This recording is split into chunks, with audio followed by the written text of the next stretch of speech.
Hi folks, welcome back to my channel. I'm the RV Wingman, trying to keep you balanced while trying to keep myself balanced. Today I'm going to talk about tragedy. I'm going to talk about finding peace and keeping your life in balance, not necessarily in any particular order. Let's talk about tragedy first. I know people have already talked about this on the internet, but this came across my news feed. Probably seen it if you haven't. British Columbia couple behind popular off-roading YouTube channel Toyota World Runners die in crash. These are influencers, as they were referred to. A nice looking young couple who was choosing to live life on their own terms, getting off grid, and they were finding peace, in search of peace, I think, and happiness. And tragically, their lives ended way too soon. It was apparently some kind of an accident. There's almost no details, but it had to do something with their vehicle. And if you've ever been to British Columbia or seen pictures of it, you know why people love it, because it is so unbelievably rough and beautiful, and the mountains are steep and tall and dangerous. They are. And so I want to visit a little bit. And by the way, what do you think these people that are now dead, and I don't know how old they are, they're early 30s, maybe 30. What do you think they felt like before the accident? I've often asked on this channel, this is the wisdom part of me.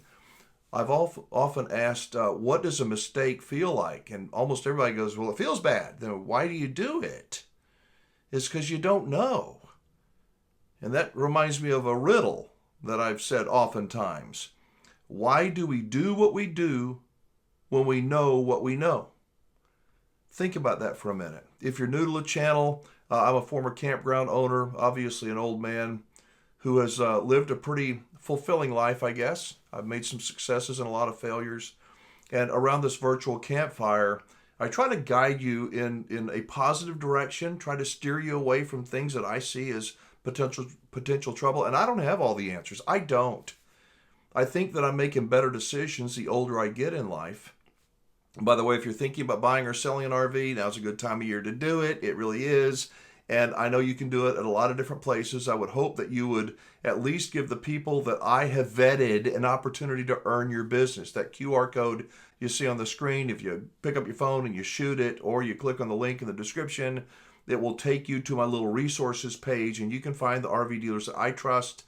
As I said, I hope you'll give them the opportunity to earn your business. And if you're thinking about selling your RV, of course you can do it on your own. There's a million places out there that will take your RV on consignment. There's only one that I recommend, and you'll find it on my resources page.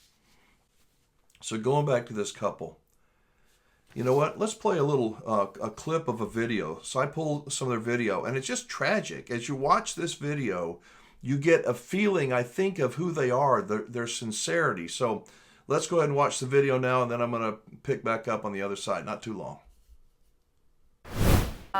Making a dream into a reality starts with accepting the fact that dreams don't come easy. And this is what I've learned from this massive dream that Matthew and I have kind of dove head first into. I really had to just throw away all expectations because I knew what the dream was. I knew the end goal. However, everything in between I knew I had to accept that was completely out of my control. We were going to do our absolute best, but things happen, life happens, etc. So we totally had to surrender. And the build was such an incredible 3 months of our lives because Matthew and I were tested on so many levels.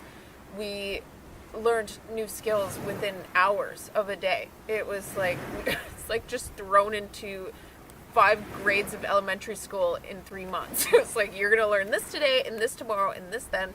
And it was really powerful to be so committed to a dream that we were willing to break out of those comfort zones and just be a team the whole time. The first step of turning a dream into reality, at this point we're going to assume that you know what the dream is, which in my mind is the most important and the hardest part, is having the clarity on exactly what you want. That has taken me years, and I still figure out new things about myself, what I want every day. So if you have the dream, that's amazing. Like, literally, if you have a dream, that is brilliant. So isn't that sad to think that those people so full of life, so full of hopes and dreams, they're gone? I have a confession to make. Before I watched any of their videos and I read the little story on the news, in my mind I thought of something different from them. I thought of reckless people that were, living life to the fullest. You only will live once. And I don't see reckless when I listen to these people. I see thoughtful and unique. They want to find their own path, and they found one. What does a mistake feel like? I drive down the road, and maybe you don't do this, but I judge people. I do, and I judge RVs, and I make decisions all the time, whether it's popular to admit that or not. But I'm driving down the highway, driving down the interstate, and I drove a lot, and I don't think I can remember a time when I've driven 4 hours or more on the interstate in the summertime when I haven't seen at least one RV, a motorhome, or a travel trailer over on the shoulder of the road. Broken down, something wrong, flat tire, blowout, something on the side of the road. And then I see countless RVs that I'm a fast driver. I do 75 at least, sometimes a lot more than that. But as I'm doing 75 miles an hour down the interstate and look in my rearview mirror, and here comes somebody up on my butt, and it's a motorhome, and I'm doing 75, and they're doing 85 in a motorhome? How close are they to having a disaster? The answer is, I don't know, a whole lot closer than they want to be, probably, because they're not aware.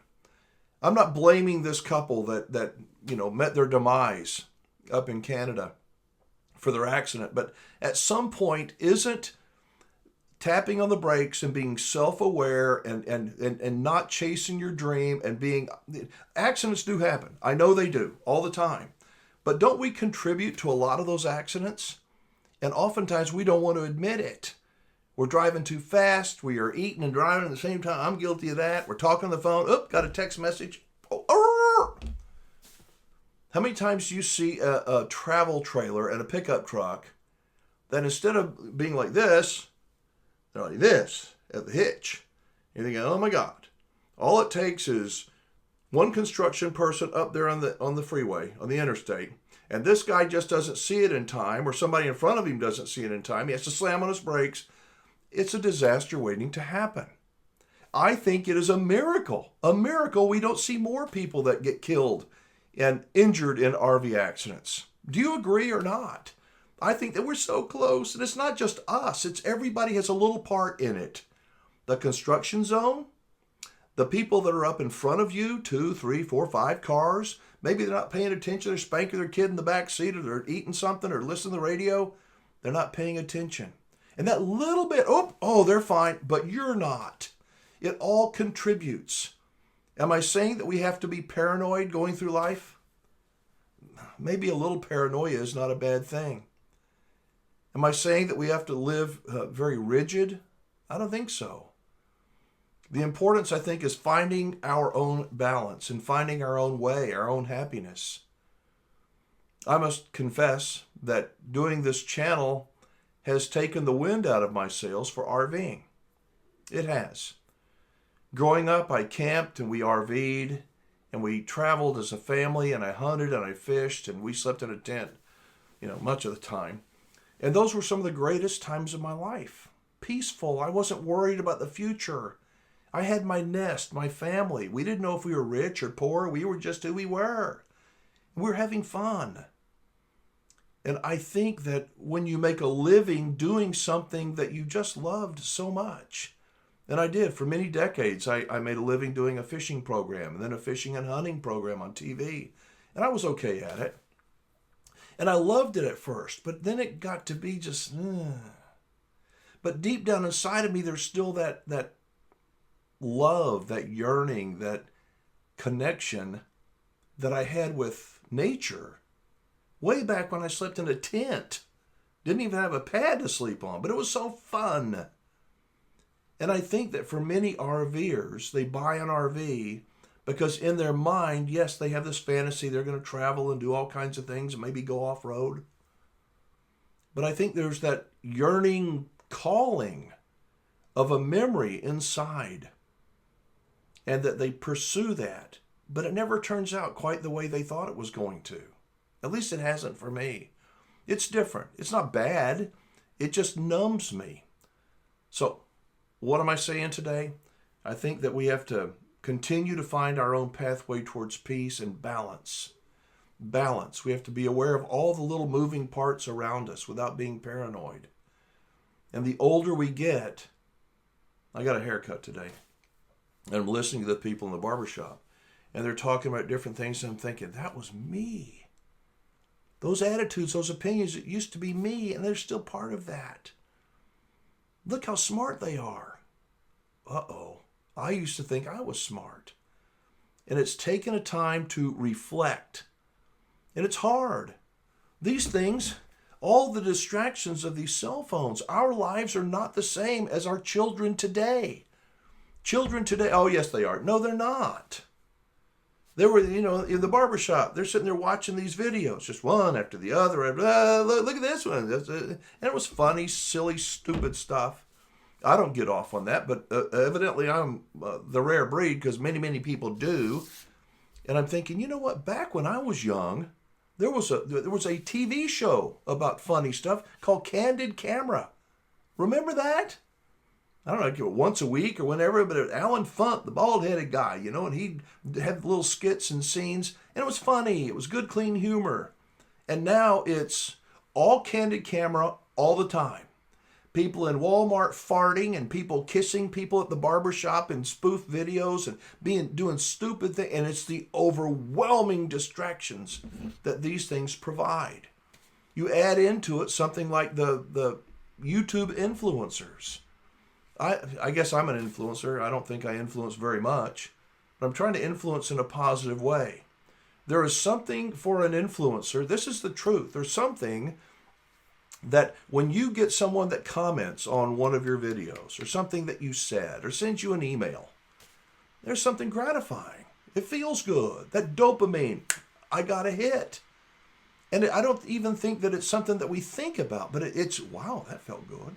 Ooh, what if we did this? What if we did that? And so you can start chasing down these rabbit holes until all of a sudden you're in the rabbit hole. You're like, this is no fun. And I've sort of been doing that lately with Camping World. I have. And I think I'm pretty damn good at it. I can be a pit bull attack dog. I call balls and strikes. But as I do that, I'm getting further and further away from the balance, like a seesaw. I think the happiest lives are right in the middle, and sometimes you get snuffed out early, like this couple did. Snuffed out. And it's horrible. Were they happy? They look happy. What were they thinking about before it happened? I look at stories. Do you look at stories when you see them or you read them? Do you take the time to go, wow, what would I do in that situation? Or that was me. Or that is me. Do you learn from those things or just move on? I've got, my wife is one of those people that loves scrolling through and looking at the goofy stuff on the internet and say, honey, look at that. Say, honey, it's not as funny to me. It maybe at one time it was just not as funny. That doesn't mean I'm right and she's wrong or the other way around. I like different kind of movies than she does. It doesn't mean I'm right and she's wrong. Or she's right and I'm wrong. Whatever. It just means it's important, I think, for us to find our own place, find our own peace. And it's hard to know where you are until you stop and look back. I got a ticket not long ago, a speeding ticket. Told you I like to drive fast. I was coming back from Colorado, 3,000 mile, more than 3,000 mile trip, almost back to San Antonio, and woo, 94 miles an hour. One more mile an hour and I'd have really been in trouble, but I had to take defensive driving. But I was aware until I wasn't. And I looked up, and there he was right behind me. Nice guy. Came up, and I'm not going to argue with him. I'm just going to take my licks. And I did. And I said, where were you hiding? He says, I'm not going to tell you my tricks. We know what we know until we know a little bit more. And if you're towing a travel trailer, or you're behind the wheel of a motorhome, or even if you're not, you don't even own one, be aware that all those other idiots out there are just about as smart as you are. They're all capable of making little bitty mistakes. And when you add a little mistake over there with a little mistake over there and a little mistake over here and just a little one, it can end in a really, really bad way. Situational awareness, self-auditing, honesty, a little bit of humility. And today's video didn't have anything to do really with RVing, except to mention these people, and it's sad. It really is. I don't know. I don't have the answers. I know that RVing for me is so wonderful. The dream of it is, anyway. Sometimes the actual RV is a pain in the ass. Kind of like raising a kid or training a puppy. They can be a real pain. But if you look past that, you go to the simple stuff like this couple did. They were living simply. They love the mountains. I love the mountains. I love simplicity, yet I'm caught up in this out of balanced world. And does any of this make any sense? It's okay to say no. It's okay. That's what I do around this virtual campfire. I've had people say lately, Wingman, you need to do a little bit more wingman wisdom like you're sitting around a campfire. So that's what I think I'm trying to do today. Thank you for watching. I do appreciate it. If you want my opinion on something, shoot me an email. If you want my perspective, if you've got a problem with your RV or even something general in life, I promise I'll try to contact you. One final story. I've been communicating with this woman for months that has had a problem with her RV, and she's going to court tomorrow, representing herself. And unless she lied to me, it is so obvious that she's in the right and the dealer and the manufacturer in the wrong. It's just, I try to be objective, but she has been wronged and she can't afford it. She can't. She can't even afford a lawyer. But you know what she said in an email? She said if I was destitute, if I had no money at all, they'd give a lawyer to me. I'd have one pro bono. But instead, I get to represent myself because I can't afford it. I've lost everything. Those are the kind of stories that, as I say, going down the rabbit hole that just take the wind out of my sails. I know that they get clicks and likes and, ooh, I'd never do that. All kinds of comments, and I'm not criticizing it. It is clickbait. Watching those fart videos of the people at Walmart walking around. Some people must like them. And some of them are kind of funny. I just had to say it. All right, thank you for watching today. I do appreciate it. I'm Alan Warren, the RV Wingman, reminding you to be safe, have fun, play nice, and don't leave your good manners at home. I'll see you soon in the next video. Bye-bye.